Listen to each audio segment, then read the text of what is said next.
is the 17th season of Bass Talk Live with your hosts, Mark Jeffries and Matt Pingrak.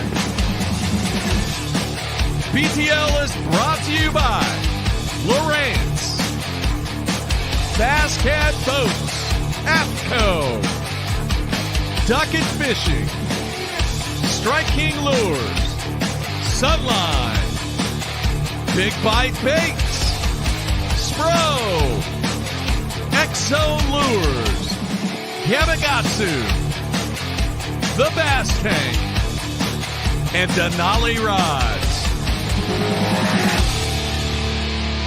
BTL coming at you.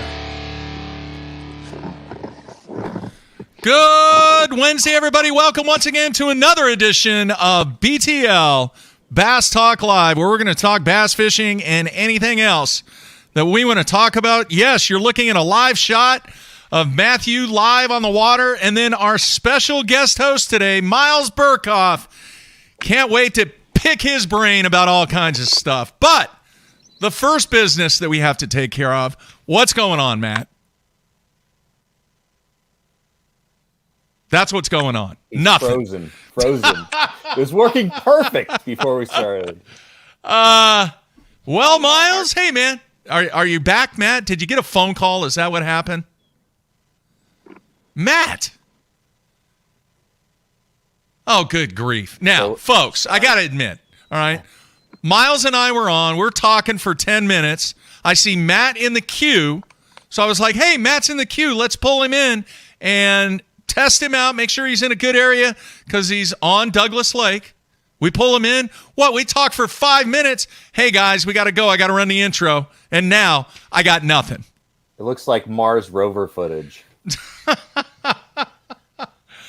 Yeah, I don't know what he did. He's obviously done something. Let's keep our fingers crossed that he's actually catching fish. Right, only a half a day of practice today. Here, I'm getting him out of there. I don't know what's going on with that. Maybe he'll get the hint and he will click on the video link once he figures out that whatever he did, got a phone call, got a text, queued up a video. There's no telling. Anyway, so, all right, here, he's coming back in now, I think. Let's see here. He was working perfect before we started. Yeah, I don't know what the deal was. All right, let's see if we can bring him in. It's not great reception there at Douglas sometimes, especially when you're in that deep 30-foot hole that is Douglas right now. All right, here. I think he's back now. You here there, man? You there? You there? I'm here. Your cell signal sucks. You got me now? Barely. Yeah. It wasn't. Barely. It was perfect. I'm literally in a cell signal. It went from 4 bars, and then as soon as you hit the live, dead. Yeah, you're dead. You're choppy. You're horrible. You're in a bad area. I don't know what to tell you. Got to go walk up that, man. No. I'm trolling. No. I picked this cove because it had good. It's horrible. Yeah. I hope you're catching fish, for crying out loud. Miles. I hope you're catching fish. It's getting better by the second, though. Yeah. You there? There we go. Is that better now? It's a little better, yeah. How's that? No, No? not really. I don't know what's up. I mean, I was power pulled down in a fantastic area. That's a little better now. You should just run the intro, just pretend I didn't exist. No, we're not going to do that. We're not going to do that. All right, man. Go back to practicing. Jeez. You only got a half a day today. I don't know what's up. All right. Well. Oh, you got it now? Yeah, it's a little better. Definitely getting better. Yeah. Just start talking. Tell us about your I've practice. Seen 2 fox today. I've seen 2 fox today. Domestic geese. That's a good thing. Anytime you see wildlife for you, somehow, some way, it makes you have a better tournament. Like this feed. Up and down, in and out. Spotty at best. All right, he's all discombobulated. I don't Matt, know what's go. up. That's okay, Totally man. derailed it. Totally derailed it. Oh, That's all right, man. No. No. All right, man. Go back to Now I'm practicing. all spun out. You're all spun out. Just go back to Carolina rigging, okay? Go back to rigging. It was perfect when we tested it. I know. Perfect. I know. Can't explain. All right, he's out of there. He's done. Good luck, Matt. Good luck. Jeez. All right, Miles. Tournament, I feel. Yeah, hopefully. Yesterday, he was on yesterday, and it seemed to work okay. Right. Obviously, something weird happened there when we were pulling in all the feeds. And we tested it, folks. That's what happens with technology. It is what it is. But you are dialed in, my friend, from a technology standpoint. And we got a great show today. We're going to have Andy Newcomb on. And I don't know how familiar fans out there are of this gentleman, but he has been on fire lately. Yeah, the Lake of the Ozarks region, man. He's just been killing it. I was just looking at some of the stats recently, and I mean, man, what he did at BFL, and then of course the big win just recently on Grand Lake. This guy has got it dialed in the Ozarks. Yeah. So we're going to get into, obviously, what went down on Grand Lake. I kind of have a little bit of personal interest there, even though I don't fish tournaments anymore. It's one of the special lakes that I like to follow and really like to embrace all the information that I can get on that body of water. It's weird, man. I've been here in Oklahoma for well over 35 years of my life. That lake goes through so many cycles. You know, for 3 years, it's way up here, Miles. And then for 3 years, you can't catch a cold on that lake, no matter what you do. I've watched some tournament footage my whole life from Grand Lake, and I've seen that same thing, and I wasn't sure what to expect. I fished my first year on the pro circuit, 2019. I fished there, and I got there, and I was worried it was going to be just really, really tough as far as the size bags, but it was tough as far as getting bites. But man, that place has some just absolute healthy toads in it.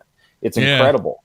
Yeah, and the cycles that we've seen it go through, including the largemouth bass virus situation, with which a lot of lakes across the country had went through.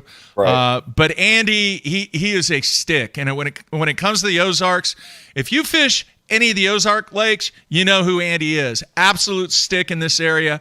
And he reminds me a lot, and I know people might be sick of me saying this, but my man Wes Endicott, he reminds me a lot of Wes Endicott when Wes was a lot younger than he is today. And with all respect to Wes was one of the guys, and for that matter, for the tournaments that he still does fish, which are far fewer, he's still one of the guys that when he shows up to the boat ramp, you're like, oh crap, Endicott's fishing.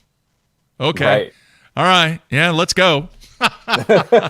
So Andy, an absolute stick. We'll talk about what he did, and the spinnerbait, man, it's like on fire right now. Well, it seems like for like the last decade that Grand Lake, I mean, that is one of the baits to use anytime you're in pre-spawn or getting close to that spawn. I mean, that's what I did all my damage with at Grand Lake 3 years ago. And I kind of have an idea why that is, but I really want to run it by Andy, because he's the one that's really going to know. Yeah. Are they going to now? You know a little bit about Douglas Lake. We're not going to get into detail, being from Tennessee. Bit. You know a little bit. You've been on the water. Is spinnerbait going to come into play there? I mean, it's for somebody. It is. I mean, the spinnerbait is always going to be a player. This time of year, not as much. I don't think it's going to be a major player. I may be completely wrong on it. Yeah. But I think it's going to be. I think there's going to be a lot of fish that are going to be caught off the beds, even though the water has been dropping. I think that there's still the conditions are very good for that. But then again, I say that, and we've got some weather coming in today. And with a little bit of rain, you need some good clarity to sight fish for those fish on that lake. And that lake is just surrounded by a lot of clay. So it could muddy up the water. But I'm not sure the spinnerbait's really going to be the key player. I think that you're going to be looking for either those tactics out in deep water, 35, 40 feet, or, dirt, shallow, plastics, things like that.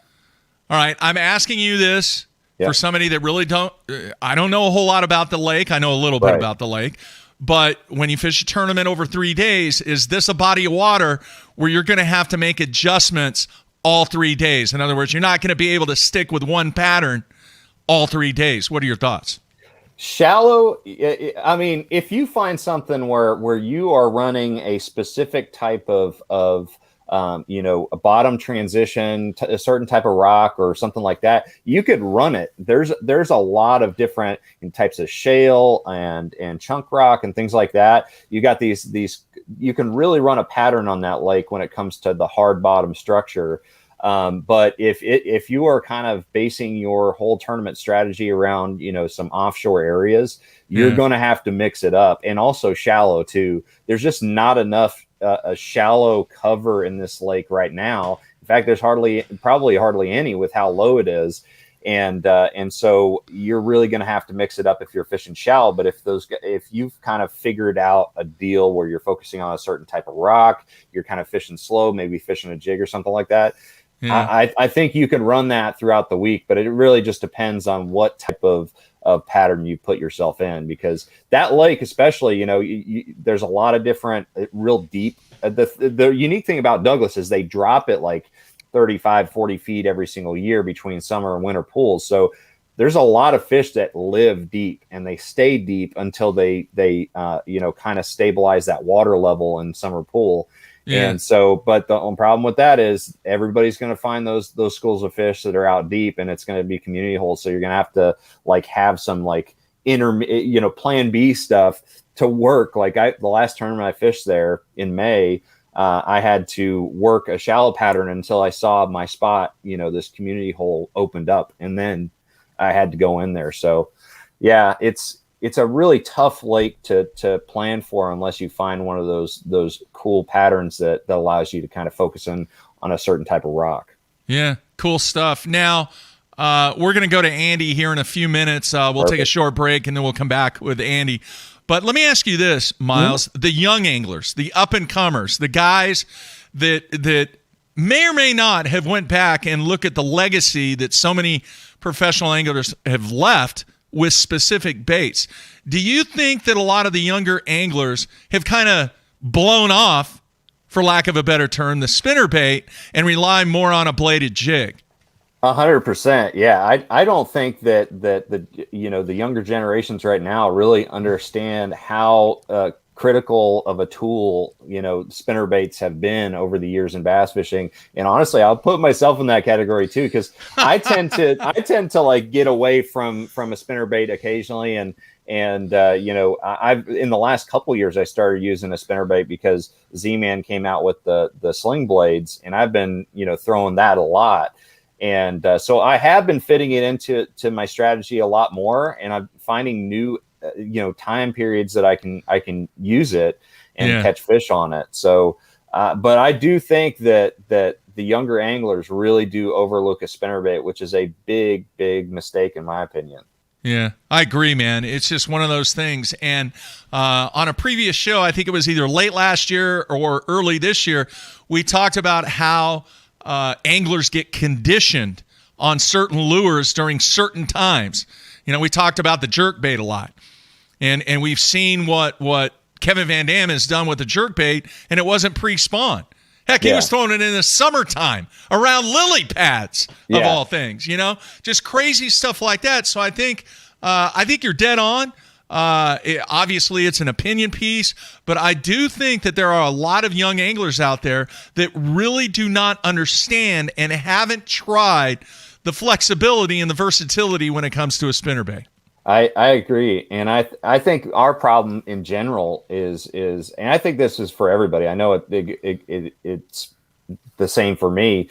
The more I tend to know, the more I learn, the less creative I tend to get. And I tend to focus on certain baits, and then I'll revisit a bait and like the spinnerbait. And then I'm like, why did I ever stop throwing this thing? It's amazing, so I think we all need to kind of take a step back and get back, be a little bit more creative and try some of the stuff that used to work that never stopped working. Yeah, and we're going to get into it with Andy. Real quick, though, one of the most frustrating things about a spinnerbait, and I want to ask Andy this, and he's in the queue, so he can think about this one a little bit. One of the most frustrating things about a spinnerbait is when you're throwing it and you're not getting bit.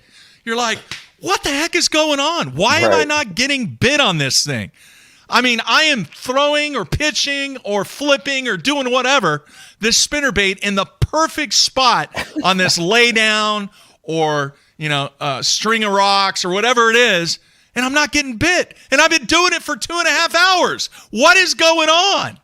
Yeah, I have the same. I want to talk to Andy because one of the crazy things about a spinnerbait, and I think one of the more daunting things about it is the fact that you've got so many different components on that spinnerbait. You can choose one Colorado blade, you can choose 5 willow blades. There's all kinds of stuff that you can do, and they make a huge difference, which I think that kind of confuses people and is a little bit more daunting. Hey, I'm going to throw out some juice. And people out there, there's probably thousands of people that do this. But, dude, I'm telling you right now, here in Oklahoma, and it might happen in Missouri, too. I don't know, or Missouri, excuse me. My wife corrects me all the time on that. When the shad spawn gets going on around styrofoam boat docks, dude, that is so much fun when they're spawning, when the shad are spawning on those styrofoam boat docks. Oh, what a blast. An absolute blast with the spinnerbait right there. They will crush a spinnerbait in that kind of situation. That is so much fun, man. So especially here, I'm going to throw one out, Lake Texoma.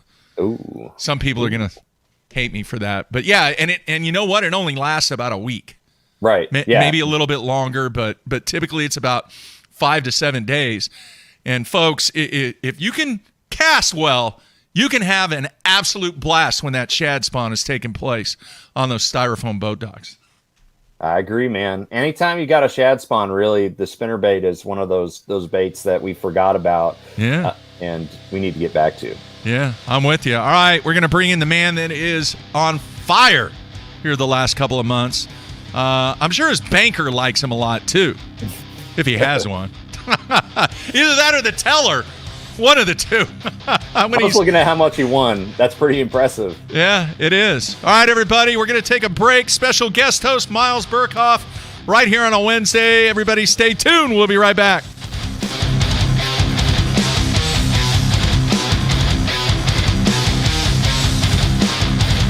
The ultimate fishing system starts with Lowrance HDS Live.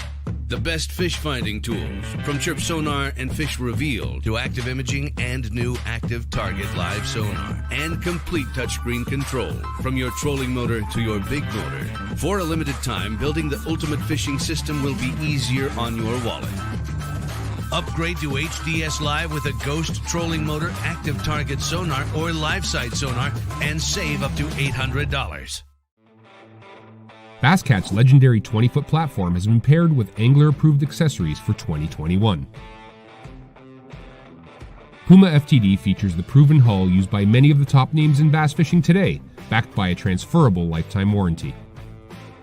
The Puma FTD boasts a full team deck concept which enhances efficiency for you and your tournament partners. Turnkey tournament-winning performance. The Puma FTD SP from Basscat.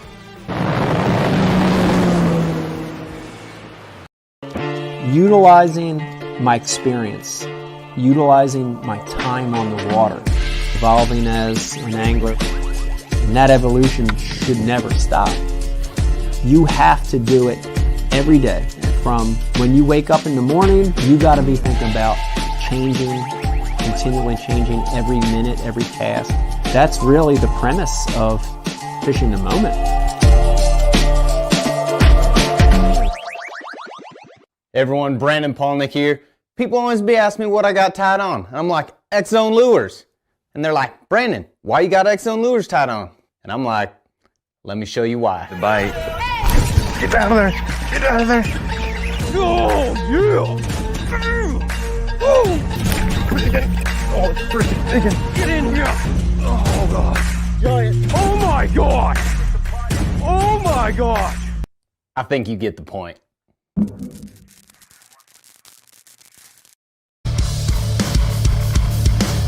All right, we are back on a Wednesday. Special guest host, Miles Burghoff. And, dude, I got to ask, what are you, Richard Petty fan? What's up with the 44 hat? Oh, 44. so funny you ask. Just started working with this company, 44 Tackle. They have a brick and mortar down in Florida, Central Florida, and they're the leading, tackle store in that region. And they have a huge online presence and do, things like, free shipping for orders over $35. And so they've been friends of mine for many years now. In fact, the owner I used to travel with used to be my co-angler travel partner in the opens, and he's fishing Douglas Lake this week as a pro. Cool. So I'm really excited about that partnership. And man, it's always good to have somebody you can call on the road during these tournaments and just be like, you have these in stock, which I know they do, and have them ship it to you. The great thing is, as we've been having real problems with with having stock in these tackle shops, for the most part, and getting the inventory has been a struggle. And these guys just tend to stay on top of the curve. So all those things that are hard to get, you can get them at 44. All right, cool stuff. Yeah. I always wondered when you say the number's 44, right? I mean, whether you're a NASCAR fan or not, me being a sports fan, I think of two things: Richard Petty and Hank Aaron. Right. And then the other one is Jerry West. And I always wondered about whether or not an athlete would try to trademark a number. Yeah. I mean, has that not happened before? I don't know. I think they might have trademarked a logo that is consisting of the number 44. Yeah, I feel like that would be the deal with especially with NASCAR. Yeah, it would be harder with the team sports, right? Yeah. I don't know. Great question though. I just thought of that. But you could be a Richard Petty fan and get a new sponsor too, man. Yeah.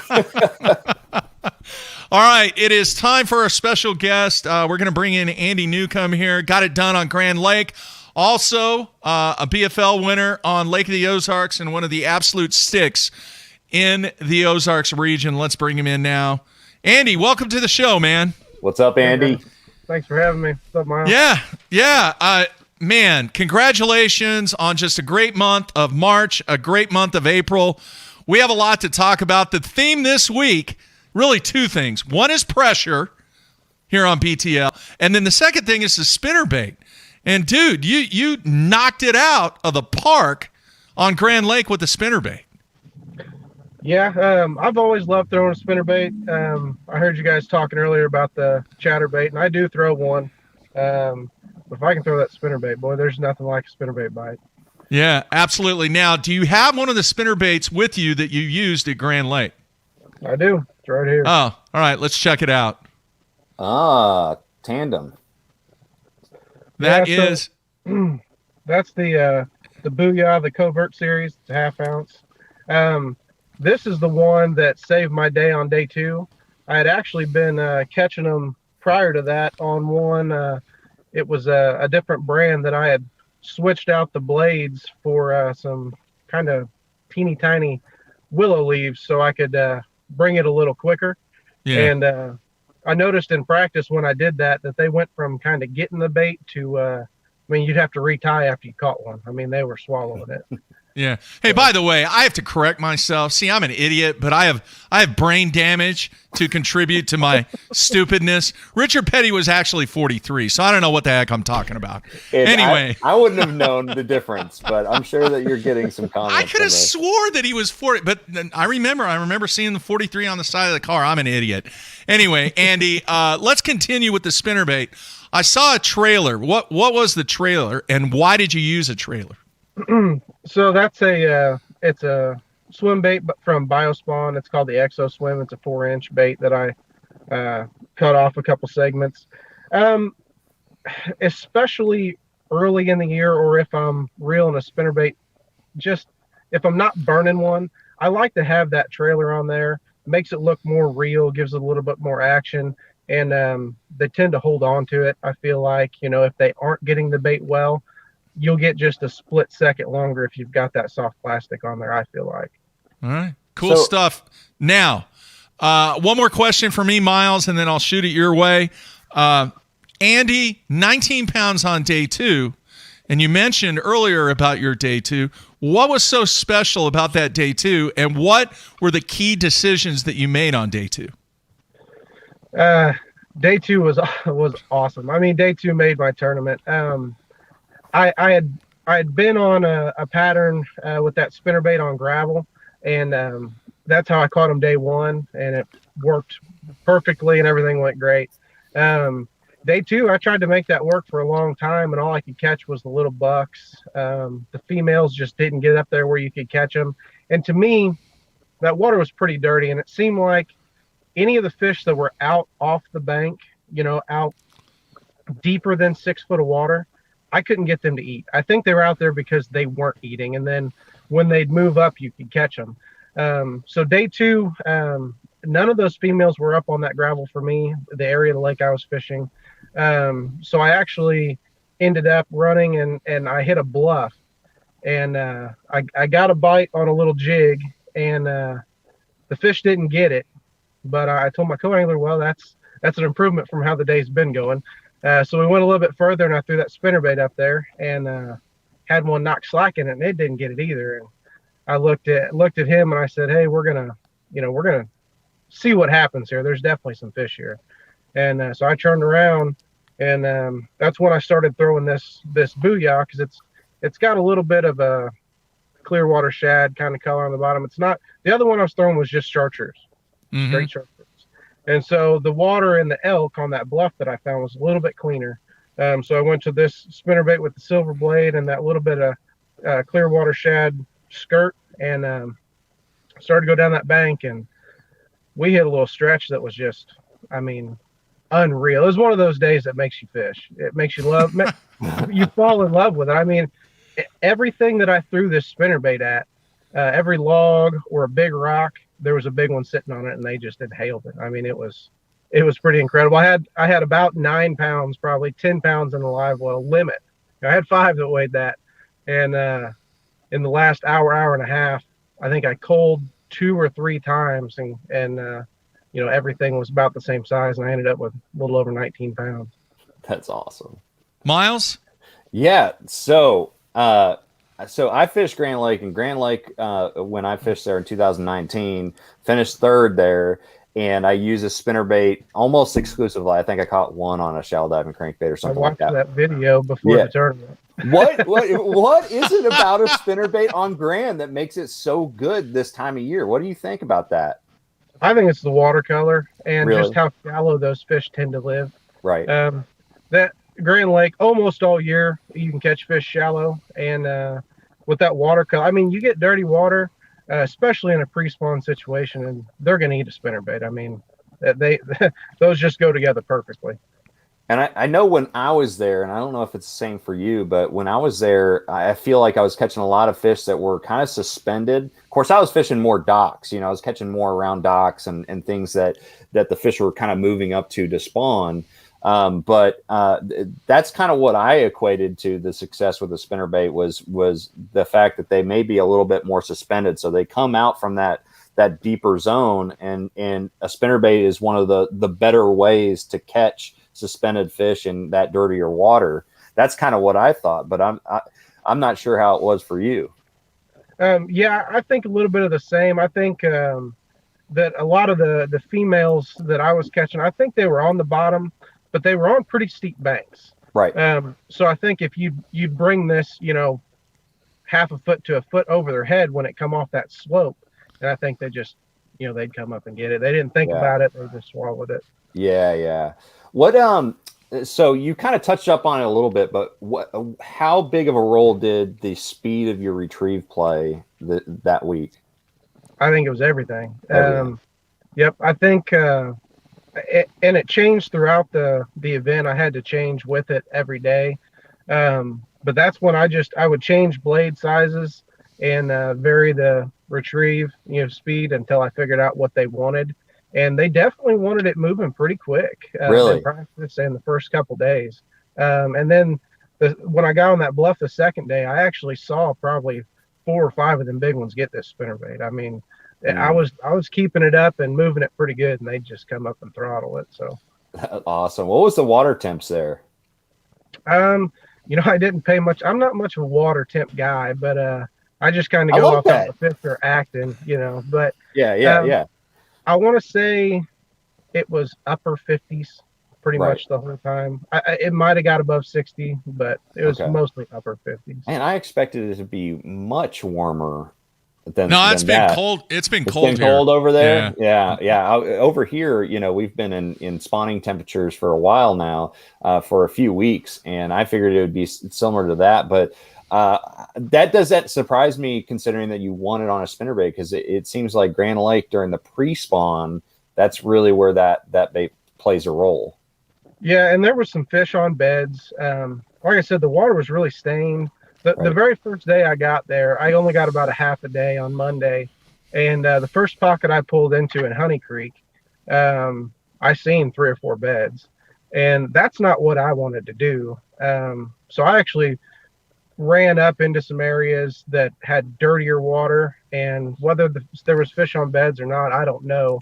But I really wanted to target steeper banks and pre-spawn fish. I mean, that's what I wanted to do. And I knew that if you could catch those fish, they were going to weigh really good.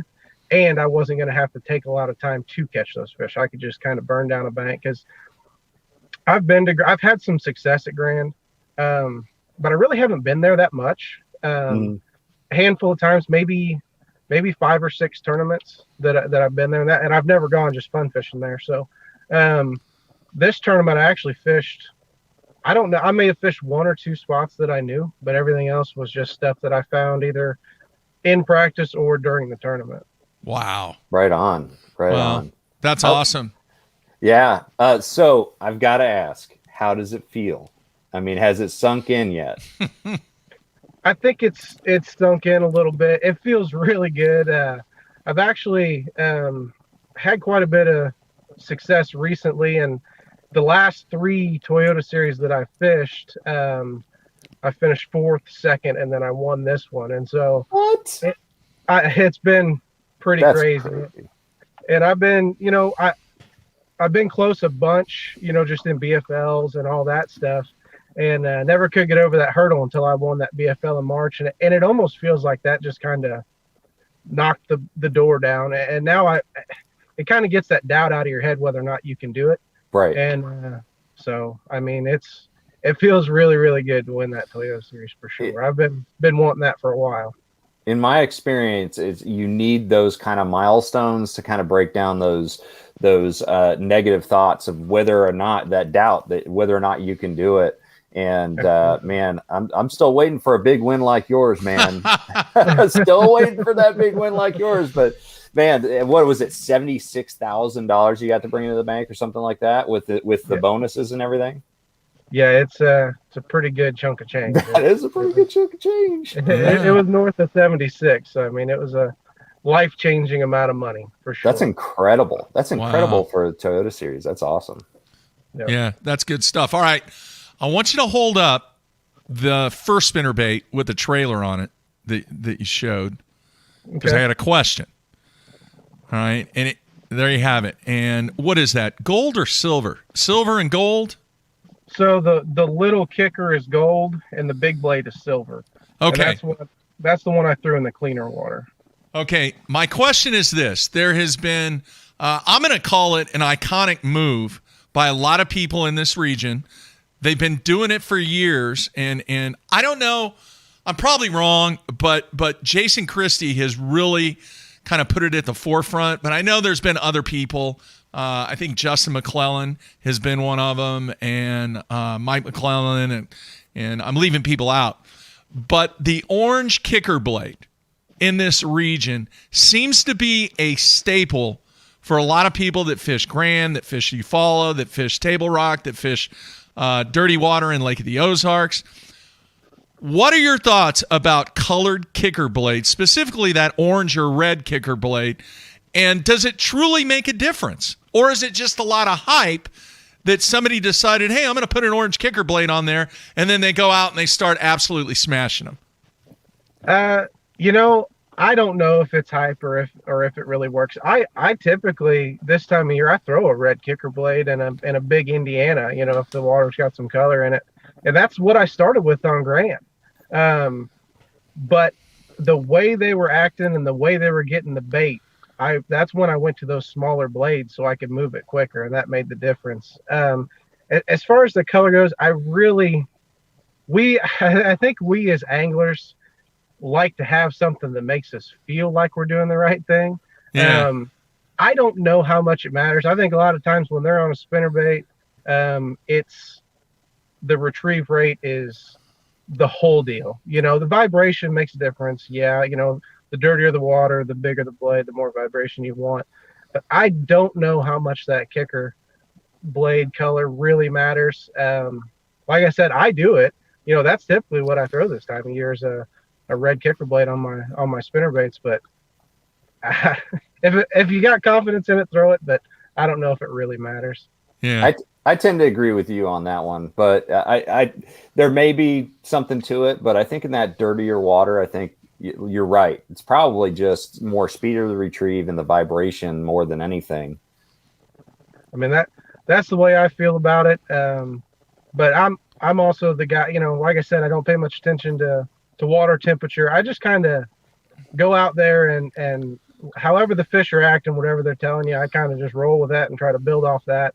So, if I went out and my first bite was on a spinnerbait with that red kicker and he inhaled it, yeah, I'm going to roll with that.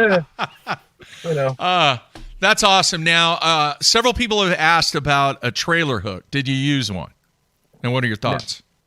No, I didn't. I don't most of the time. If I'm burning one, like if I'm fishing Table Rock in the clean water and I'm burning one, I don't put a swim bait or anything on it, and I will throw a trailer hook if I'm fishing open water, over trees or something like that. But I was throwing this thing, skipping it into laydowns under, dock cables, and that trailer hook to me, it gets you hung up. One, it hangs on your trailer, fouls your bait up. Two, and then three, the way those fish were eating it, I was afraid I was going to kill them. I mean, they were swallowing that thing so far that I think a trailer hook, might have hurt them. Wow. Now, so many people that fish, they fish tournaments, they just fish for fun. They're very familiar with the Elk River area on Grand Lake. What was so special about that area, Andy? And I'm not familiar with the Elk. I've been in there maybe one day before this tournament. Wow. And I didn't practice in there. I just went in there on day two. But I honestly think what was special about the place that I found was it was a main river bluff, and it was right on the turn.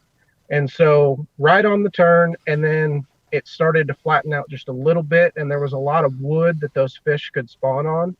And I think those fish that live on those bluffs live there. I've seen it. I'm at Table Rock right now, and I seen it yesterday.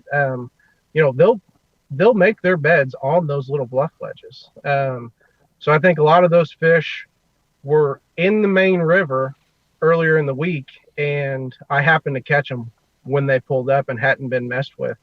And I don't know if it was necessarily the Elk River, anything special about that, but it was just a special spot because they hadn't been bothered, and I caught them when they were fresh, Wow. Miles?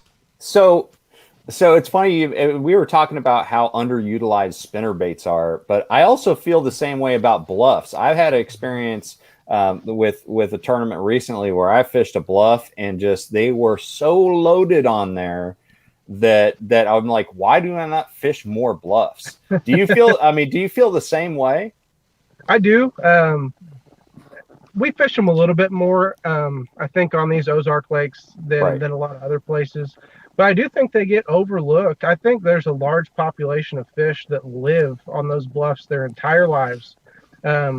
They have access to deep water and shallow water in a matter of a few kicks of their tail. They can, when they're not active, they can all they have to do is slide out and they're suspended 10 Right. foot of water over 80 foot of water. You know, they don't get messed with. Right. They can just hang out there, and then, you know, there's crawfish, there's shad, bluegill, everything that they could ever want lives on those bluffs. So I think they just stay there, and I think they live their whole lives there. I agree, because I've seen them spawn on any shelf that pops out. I mean, they'll spawn on a shelf, and it's a perfect spot, because if they drop a lake level, it's a vertical fall. They don't have to be right on the bank. They literally have a little bit of margin to be able to drop that water, and they still have water over their heads. Yeah, I agree. They probably are a little bit underutilized, which is okay with me. Yeah, right. But I mean, I don't know. I like to fish them.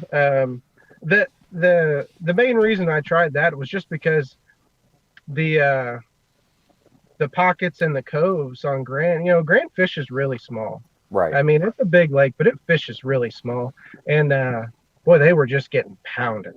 Right. And I was constantly fishing behind people. And when I stopped getting bites, I decided that if I wasn't going to catch them, I was going to go not catch them by myself. Right.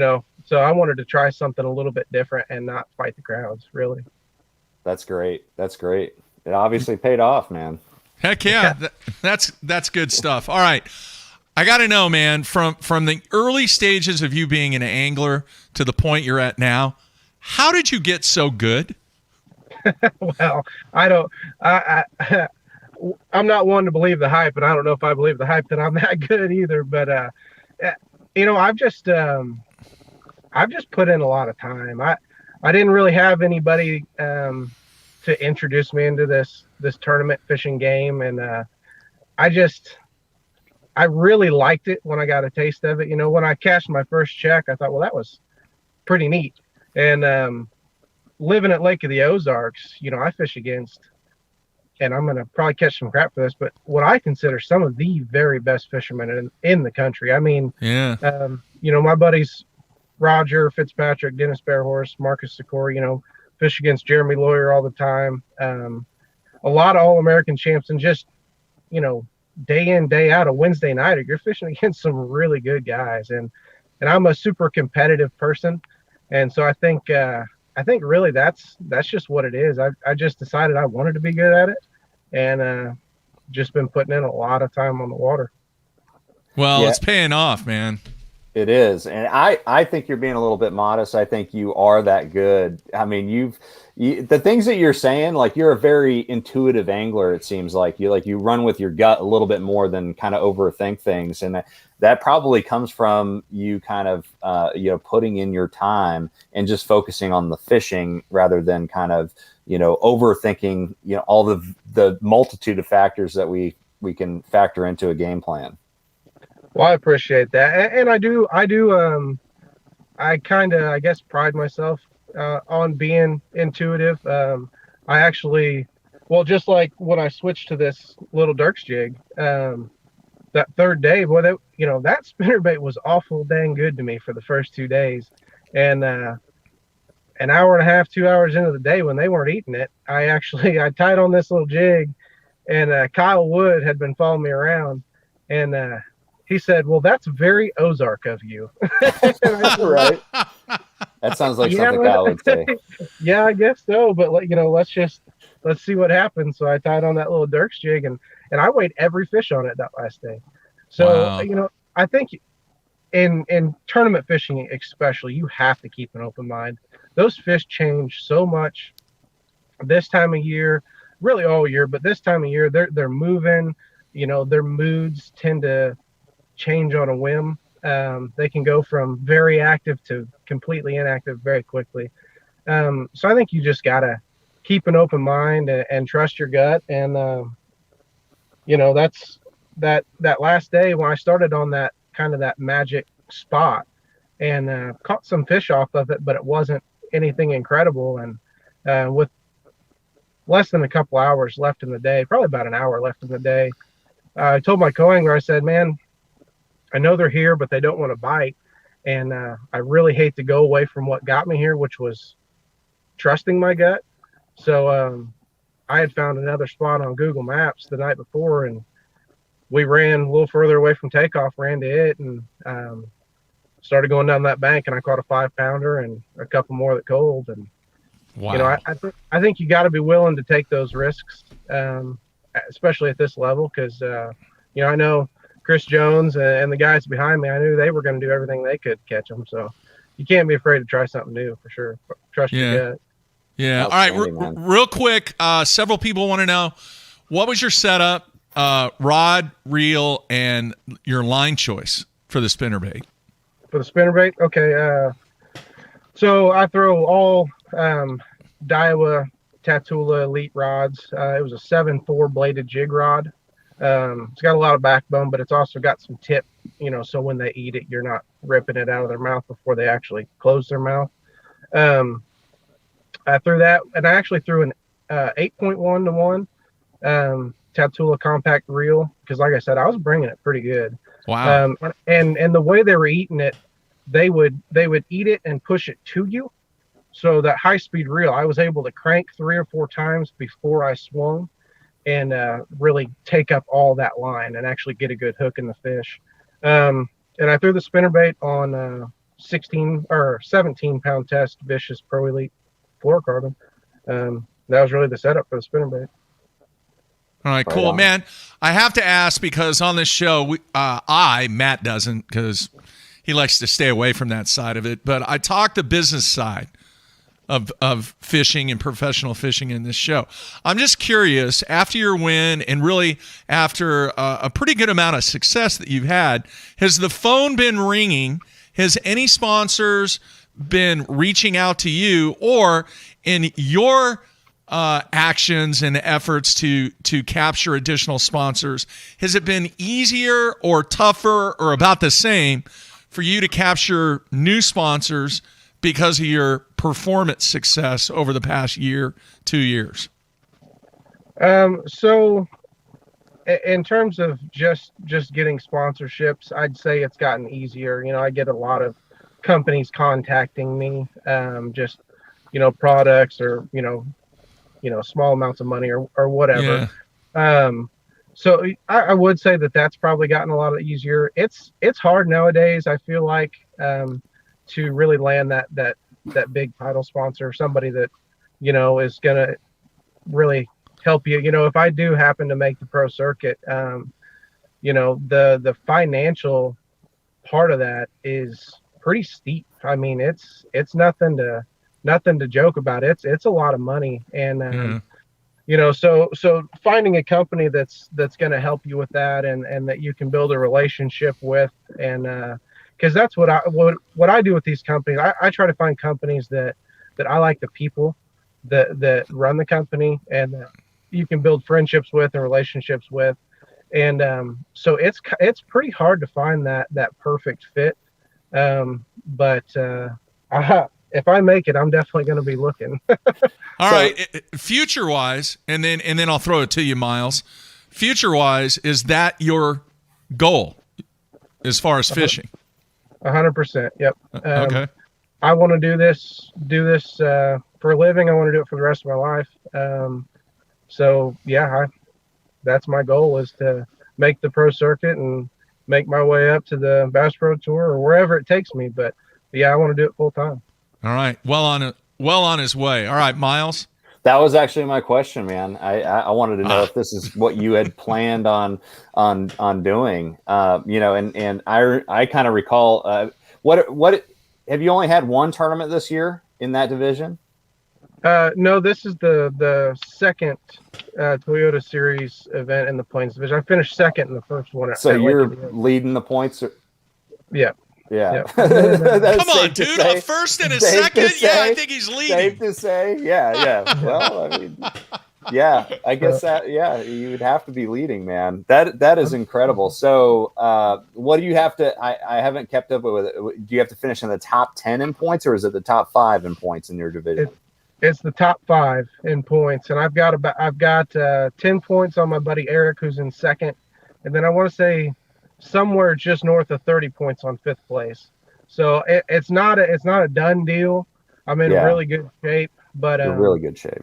I definitely need to catch them at Dardanelle, have a decent showing down there, and the rest will take care of itself, I guess. So what do you have left? Dardanelle? That's it.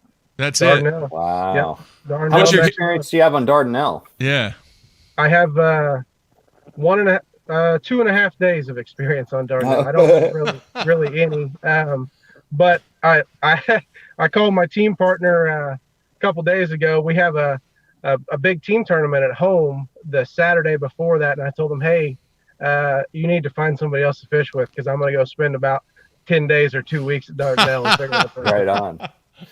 Well, wow. let me say this, not if, but when that time comes that you qualify for the pro circuit, take a chance on yourself, gamble on yourself, and just take the jump. I know when I started it in 2019, I had, literally, like, when I told Bill Taylor that I could do it, I'm going to do it, I had like $3,000 and I had to work it all out. So it was, it was a huge leap of faith, but I wouldn't do it any other way.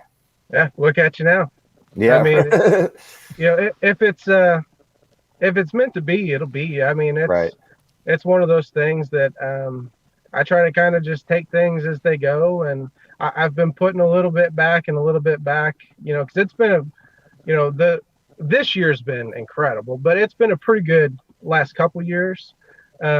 So I feel like I'm in a position that whatever happens, I'm taking the chance, but it would definitely ease my mind if I had a little bit of a cushion, going into it. But yeah, if we make it, we're going to swing, and when I get there, I don't plan on leaving either.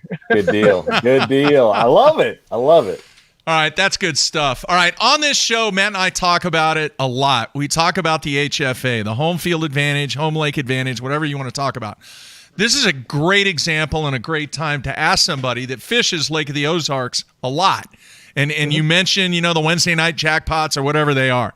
How frustrating is it, Andy, when you fish stuff on your home lake and you just can't figure it out? Does it become detrimental, all the history that you have with that lake? Or do you actually try and fish new stuff that, even though you've spent years on that lake, you decide, you know what, I'm going to go down here? What's your thoughts on that? I think history absolutely can bite you.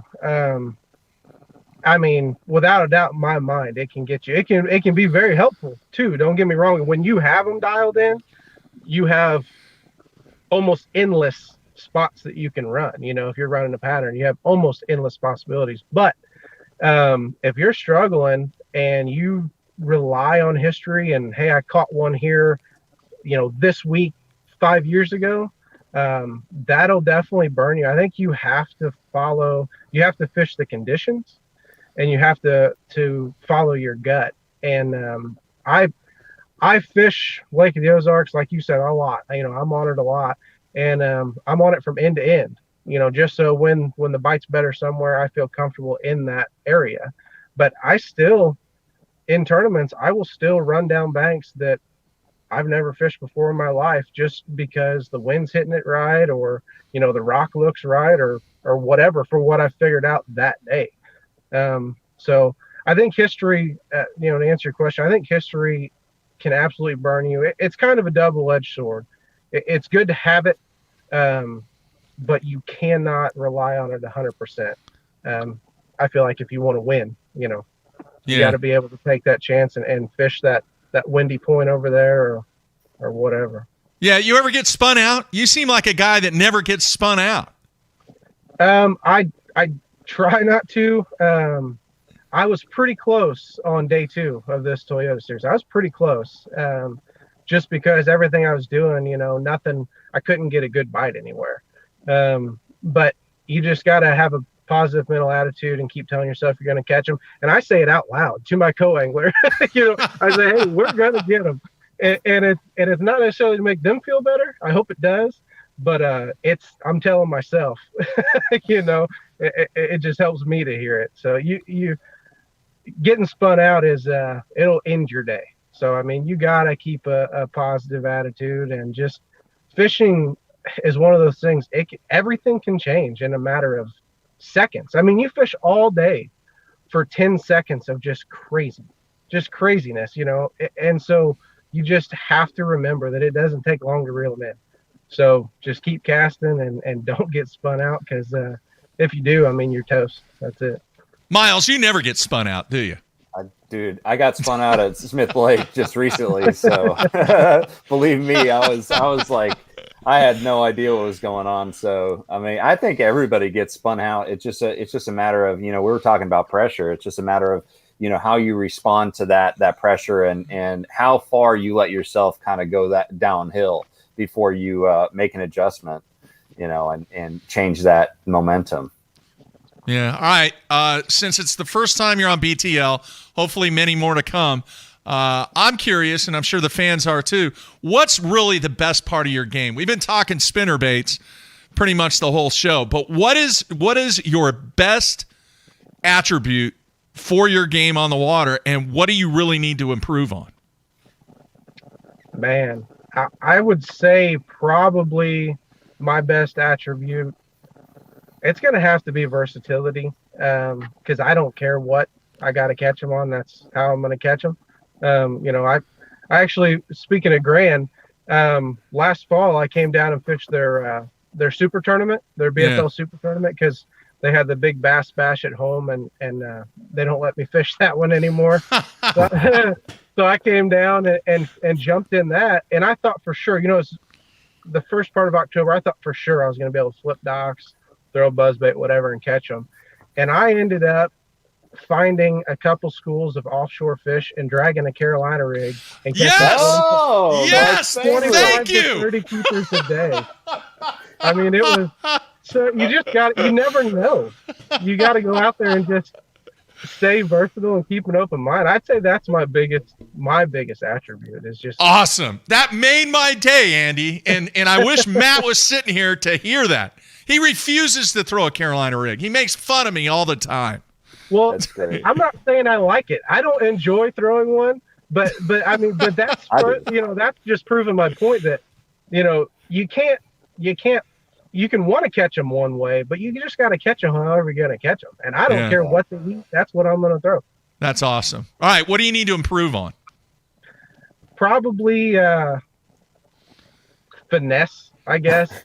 The All-American out in at Hartwell last fall, I had been catching them on a 3/4 ounce jig out really deep, like 35 to 45 foot of water, but a big jig, big rod, heavy line, like it was cool and big old spots.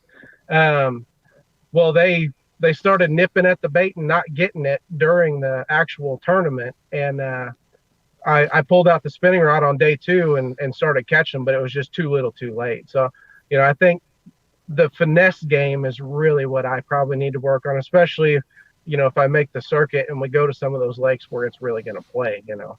Yeah. All right, Miles, any final questions for Andy? No final questions, man. But dude, you were killing it, and I love your style of fishing. I mean, you kind of remind me of how I like to approach things, more kind of see your pants type fishing, and man, I'm already a fan. you're gonna go places. I can't wait to see you on the pro circuit. It's gonna be fun. Well, man, I really appreciate it. Thank you very much.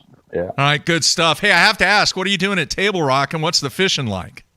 Well, I just got down here yesterday. We've got actually back-to-back BFLs.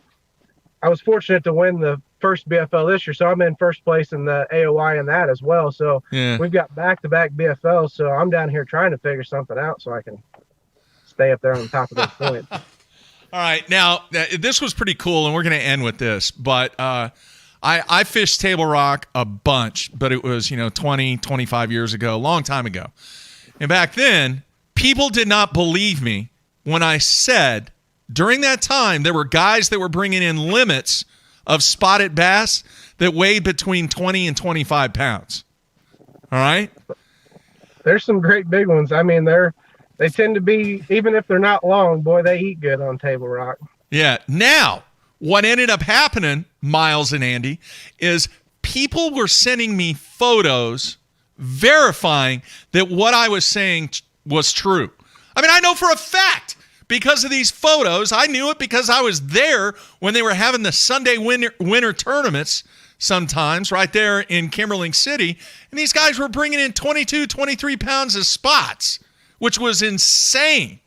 Now, I know it's not like that anymore, but would you agree or disagree with me that the spotted bass on Table Rock are freaks? They're just different. They just have a different attitude, a different motive, and you have to catch them multiple different ways. Agree or disagree? I mean, I agree. They're a different kind of beast for sure. I mean, they're as wide as they are long. Every one of them you catch. You don't catch a skinny one around here. No.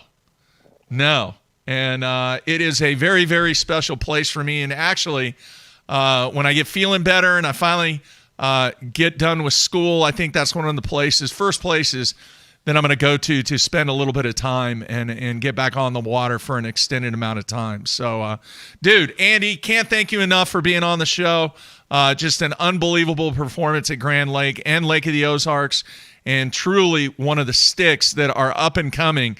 And I feel very confident that we're going to see you at the next level in 2022, man.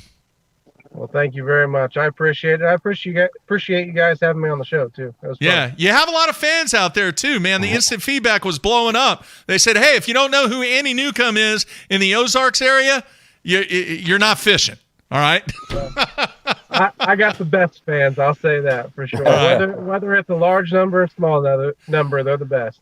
All right, cool stuff, man. We want to get you back on the show. Continued success to you. Best of luck to you on the stuff you have coming up, and we'll talk to you soon, man. Good luck at Dardanelle. I'll be watching, man.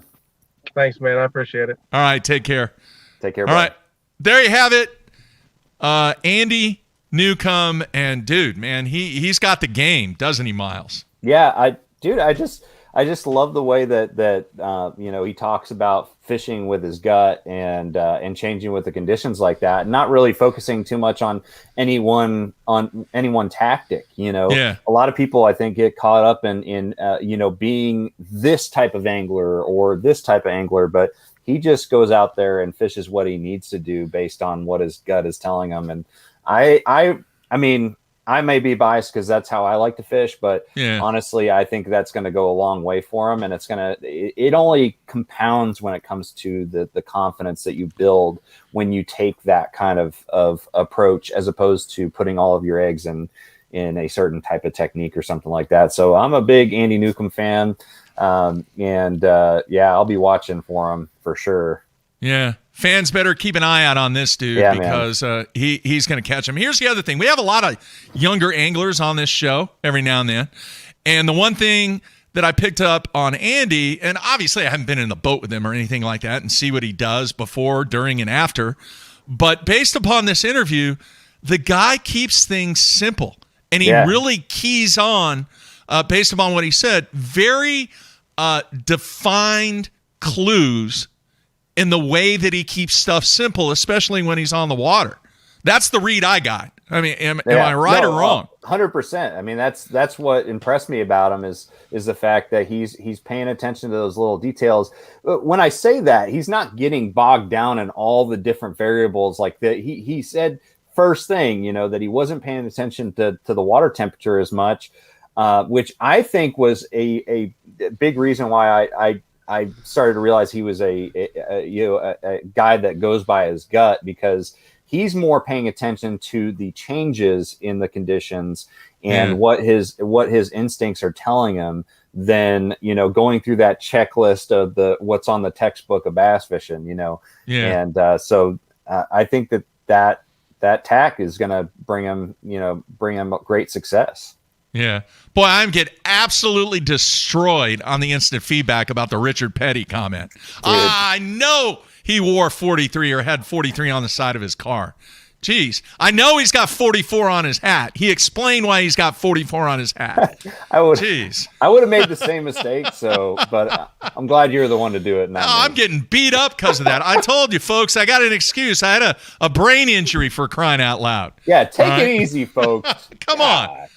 All right. I did get Jerry West and Hank Aaron right. So that's good. We're good on that. So yeah, very, very great interview. If you missed part of that, I know a lot of people out there have been watching the stuff that's going on over on the BPT with heavy hitters. But if you just joined us, make sure you go back. Just a great interview on a guy that is definitely going to be moving up. Dude, first and second? Yeah, that's incredible. I mean, that's an incredible run. And I was kind of half expecting, talking to him, that he would be, that he would just talk about the techniques that, always work on those lakes, like just being a local mentality, and just having confidence because of that. But he really has confidence because he's very versatile. So I was really impressed with him. Yeah, absolutely, man. I'm getting beat up. Somebody actually made the comment. It says, Mark, what's your favorite color? Yeah. We talked about this. It's 7, folks. 7. The T-shirts are coming. Oh, geez. Now, let me ask you this, and I know that there are pockets in the country that have Andy Newcombs. In this area, Ozarks area, the whole Grand Lake, Table Rock, Lake of the Ozarks, Truman, that whole Ozarks region, you have guys that are absolutely sticks that come out of these areas.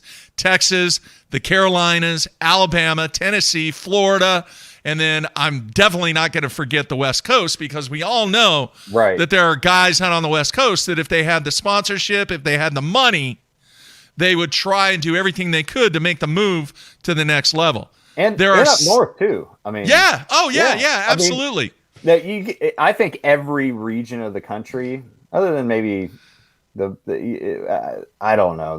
There's definitely, I would say the majority of the country has those regions where they just foster, and grow the best anglers, and if you look at it, a lot of them come from down south, but they're, like you said, a lot of them come from the West Coast and those extreme locations in the country as well. Yeah. Yeah. Except for Alaska. You don't see anybody except for was it there was an elite angler that was from Alaska. It lived in Alaska. Chad Griffin or something like that. Yeah, the Iceman. Yeah. He was the guy that won at Lake Oneida. So he's crazy story. And we actually considered doing a 20 feet deep on him, because it was it is an incredible story what happened to him after that tournament. And that's where I'm going to leave it. But he actually has been away from bass fishing for a little while, and then he started to fish some local stuff in Texas, and then he got out of it a little bit, then he got back into it. But that's something, and I'm actually considering doing a 20 feet deep short series. In other words, not a full-blown documentary. That'd be cool. Like we've done, because I love doing that. That's one of the favorite things that I've done in all the years that I've covered this game, is doing the documentaries. And there's a lot of short stories that are out there that could be told that we don't have the cost and the time.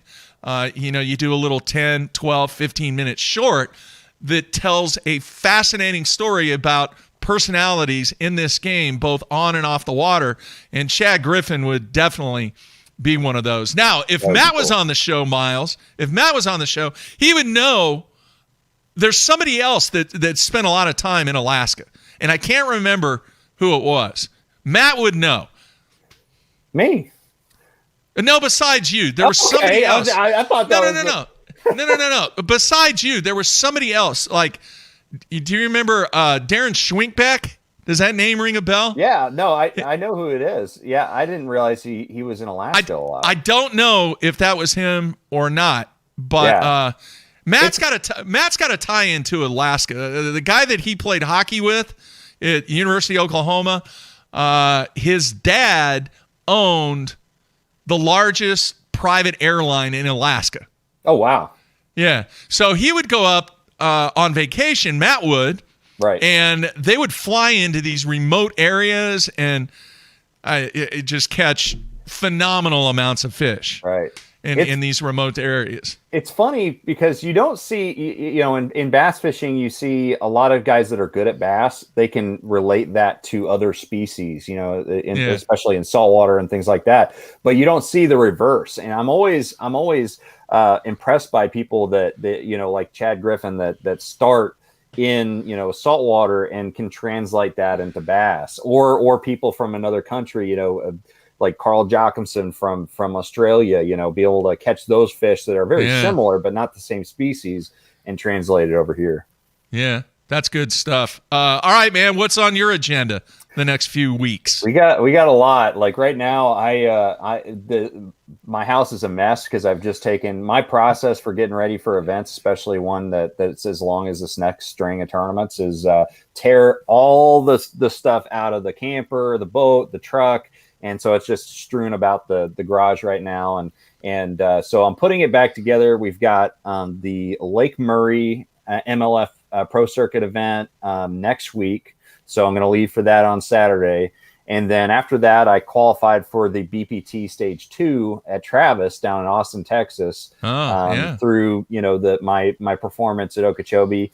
And then after that, we've got the Lake Eufaula Pro Circuit, and then I come back for a Toyota Series at Chickamauga here. So I'm going to be gone on the road for a month before I get back to Chickamauga, and it's going to be a lot of fishing in the next month and a half. Yeah. Cool stuff, man. I'll tell you what, you've done a tremendous job filling in for Matt today. First time that you've guest hosted here on BTL. We're going to have you back when Matt obviously will be gone some more times this year because he's fishing 9 opens. But if you're okay with it, I know myself and the fans would love to have you back on being a guest host, man. I would love to be here. That was a lot of fun talking to Andy, so I would dig it. Very cool. All right. Yeah. I want to wrap things up by saying a couple things real quick. Make sure you check out bassown.com right there on the main page. There's a huge big banner. The merch is there, and all the proceeds that we make on that merch being sold is going to go to Matt and help with expenses for the 9 open events that he has. So it's for a good cause and helping Matt out. Plus, you're going to be styling and profiling with all of the BTL hoodies and hats and T-shirts, and put that decal on the back of your truck or SUV or whatever you got. All right, so that's going to be available limited time. I think it's April 25th is when we're going to cut it off, and we'll be doing some other stuff. I know there's a high demand for what's your favorite color? 7. High demand for that T-shirt, so we'll work on that next time. And then the other thing that we're doing, we're going to have some BTL fans, Miles, that actually co-host the show. And I have a banner on the page. If you're watching live right now on BTL, there's a banner right there you can click on, or there's a banner on the main page of bassown.com. You click on that, you fill out the form, it automatically gets routed to me, and then over the weekend, I'm going to be checking out some of the reasons why people want to be guest hosts here on BTL. You, my friend, you're invited anytime back on BTL to co-host. You did a great job today, man. Oh, thanks, man. I appreciate it. I'm no Matt, but I guess I held it down a little bit. You did good, man. And thank you to Andy Newcomb for being a guest on the show. Tomorrow, fantastic day 4 with the man, Frank Scalish. And you know what, folks? I'm sure we're going to talk about 2 things, pressure and spinnerbaits. What do you think, Miles? I think those are 2 great topics. We definitely need to dive right into spinnerbaits. That's something we need to revisit quite a bit. Yeah. So I'm going to call Frank on my way to school and make sure he's got some spinnerbait juice dialed in for the day 4 show tomorrow. And then once again, hey, go over, check out what's going on over on Major League Fishing with Heavy Hitters. Final day today.